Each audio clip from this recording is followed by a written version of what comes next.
Good afternoon, everyone. My name is Jacques Chatelon. I come from the University of Corsica, and this talk deals extreme fire behavior, and more precisely with eruptive fires. I'm going to present some physical conditions which predict that a fire will or will not erupt.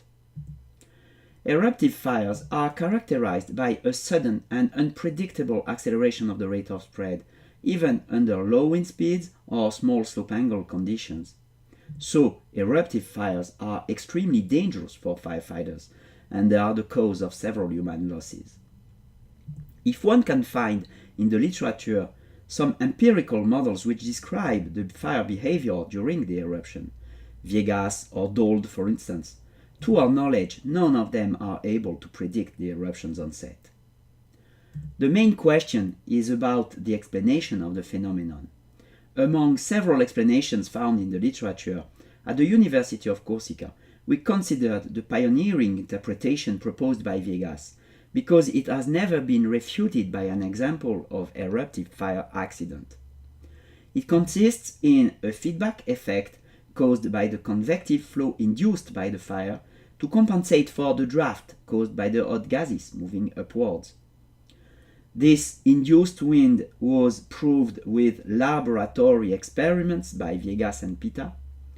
It was observed at the field scale in the Gestosa fire experiments and also measured in the Frescio accident.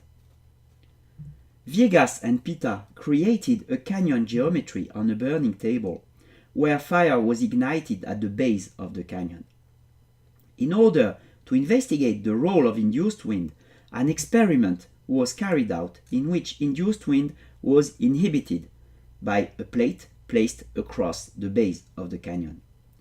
Practically at the same time after ignition, the difference of behavior is really clear.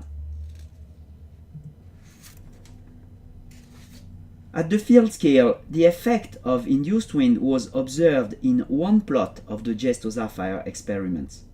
Indeed, several gusts of about 100 kilometers per hour were measured only at this canyon plot.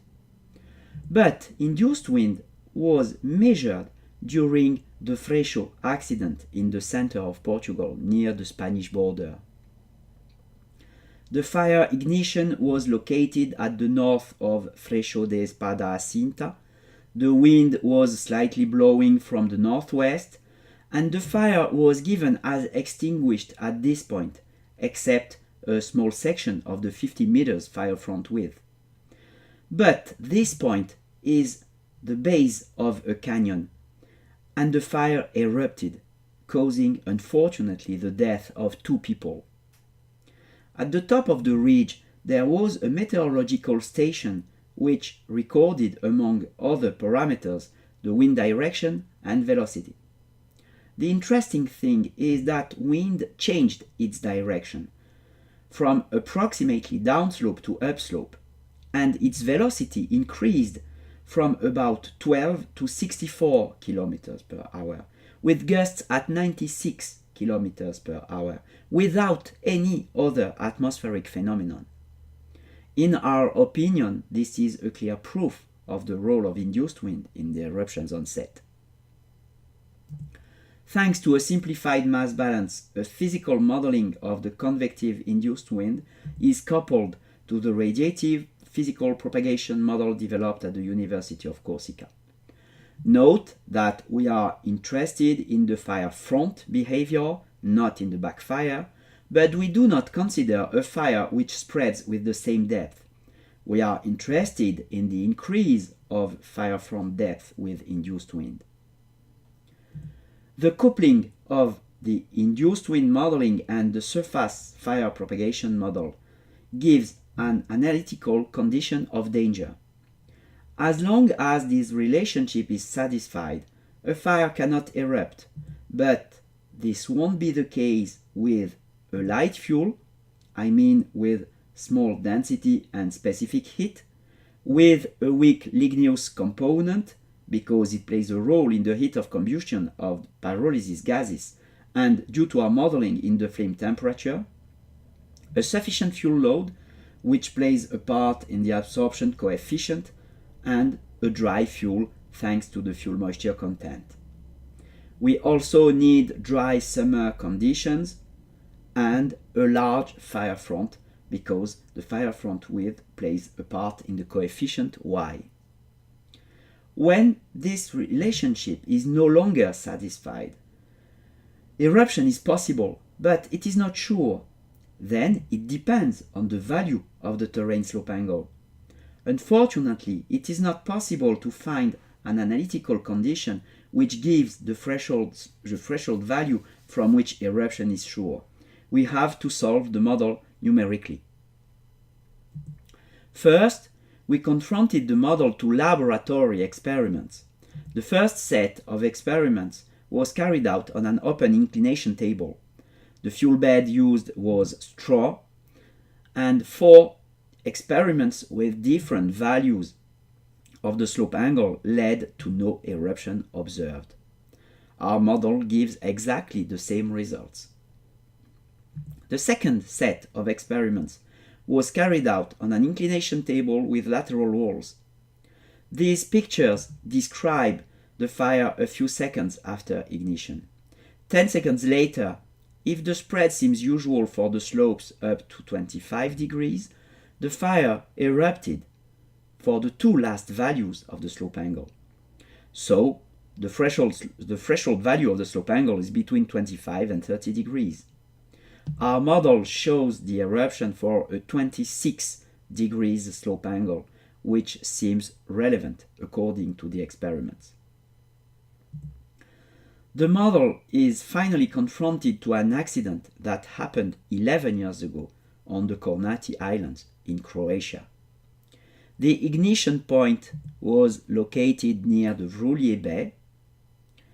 The fire was pushed by the U-go and the fire spreads to the northwest up to this point, Sipnate Canyon, whose average slope is about 9 degrees.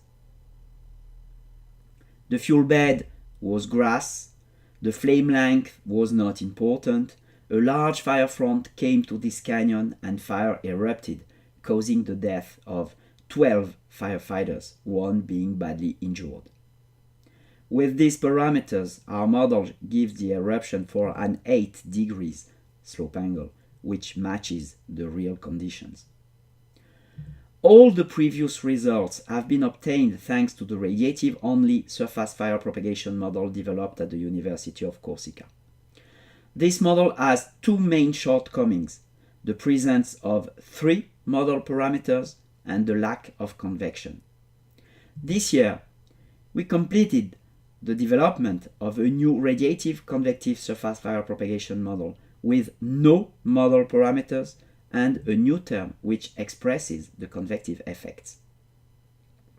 The induced wind modeling gives an equation for the rate of spread as a linear function of the wind speed.